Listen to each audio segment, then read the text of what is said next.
In the greatest blitz on Germany, Allied airmen link up their attacks with Marshal Stalin's armies. British bombers head for Dresden, the Saxony bastion of the Nazis along the Eastern Front.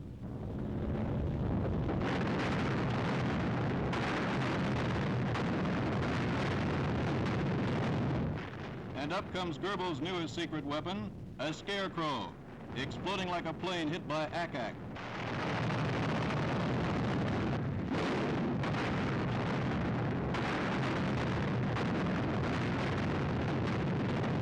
800 RAF Lancasters splashed 650,000 incendiary bombs on transportation lines in Germany's 7th largest city. They smash a big Reich roadblock across the Russian advance. Damage to Dresden, hampering the Wehrmacht, helps Konev's forces 70 miles away.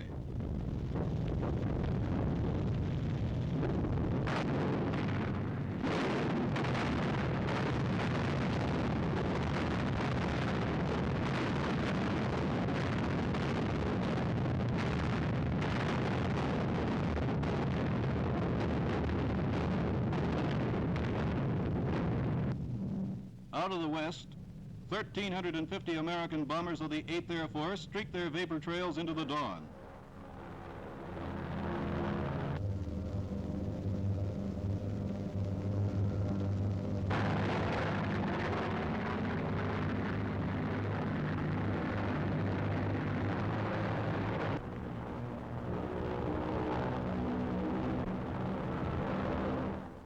For 2 full days, miles of these bombers hammered Reich factory and railroad centers in the east. Chemnitz, Magdeburg, Cottbus.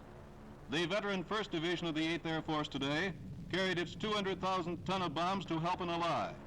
Now they hit Dresden, hardest of all.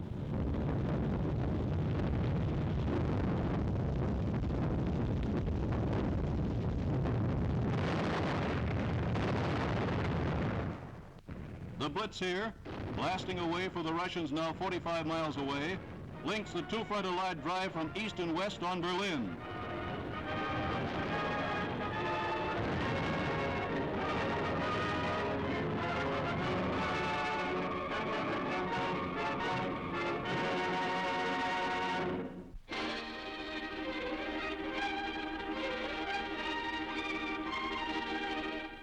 The Seine is in flood.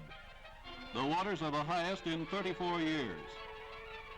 In this most bitter winter for France, a winter of cold, of hunger, of battered towns, of smashed communications, a winter in which free France lies oppressed by greater hardships than for almost a century, the elements too take their toll.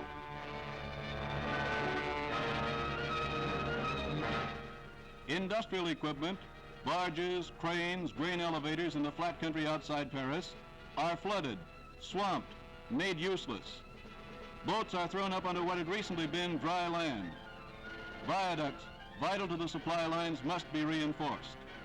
The people of Paris smile wryly and say, not enough food, but plenty of water. Water is the only commodity Paris has in abundance. Water and the spirit to carry on.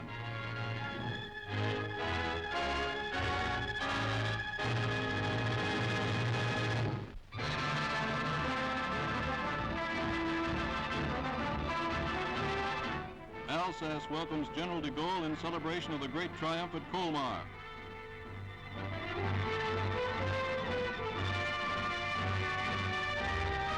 As the fighting French of the First Army jab the Wehrmacht back into Germany, at Strasbourg the people gather in their war-torn cathedral.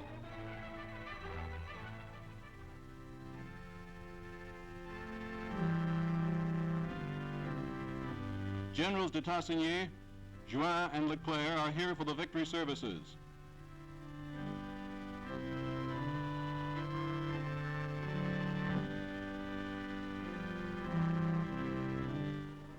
French armor pummeled Nazi fortresses in the Vosges Hills, and French soldiers tore Rundstedt's legions to tatters. Hailed by General Eisenhower, they are decorated now by their leader.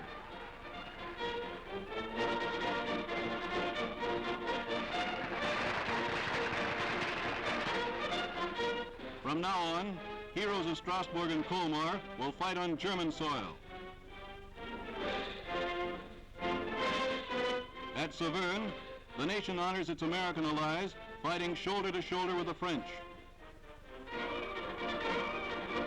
General Alexander Patch of the 7th Army becomes the commander of the Legion of Honor.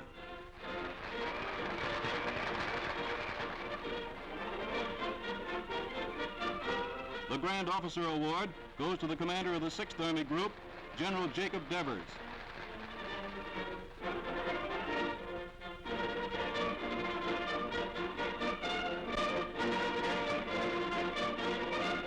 Once again, France and America beat back the ruthless hordes from over the Rhine. And once again, fighting Frenchmen march through a free Alsace.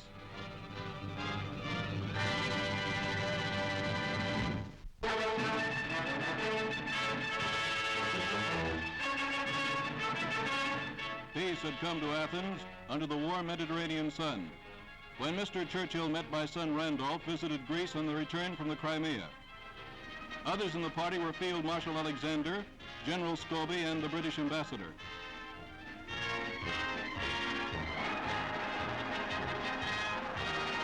Archbishop Damaskinos, the regent of Greece, went with the Prime Minister to the palace in Constitution Square, where a great throng of 60,000 people waited to cheer the visitor. Mr. Churchill congratulated them on the end of the Civil War and wished a speedy return to prosperity to the people of heroic Greece.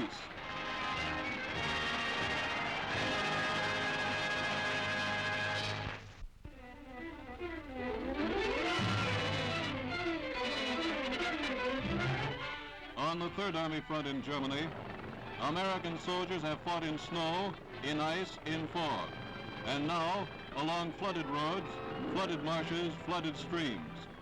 The snow in the Eifel and Vosges has melted.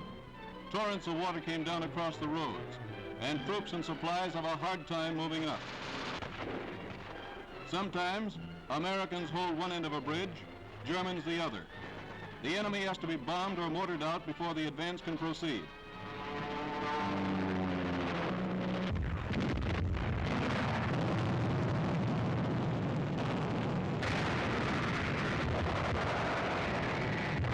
Then a footbridge is built, and the men go over, often under heavy fire from farther up the opposite bank. Over and over, the bridges are hit and smashed. So a smoke screen is laid down to cover the operation, and damp, rainy weather keeps the oil fog close to the ground.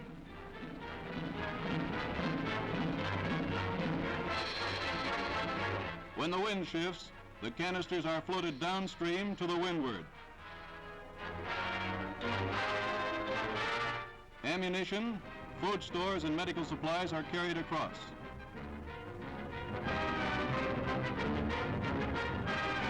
The trucks go over too at a second crossing.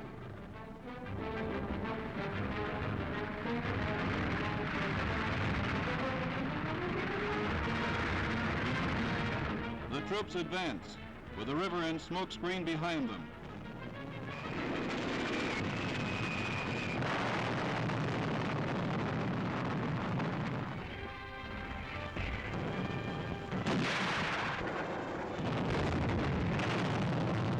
Dead Germans. Live Germans.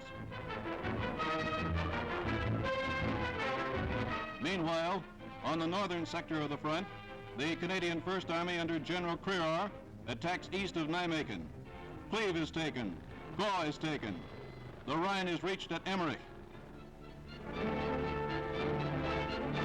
Field Marshal Montgomery, caught in a traffic jam, decides the tanks have priority and stops for a bite to eat. And the tanks go forward. Here begins the new Allied offensive.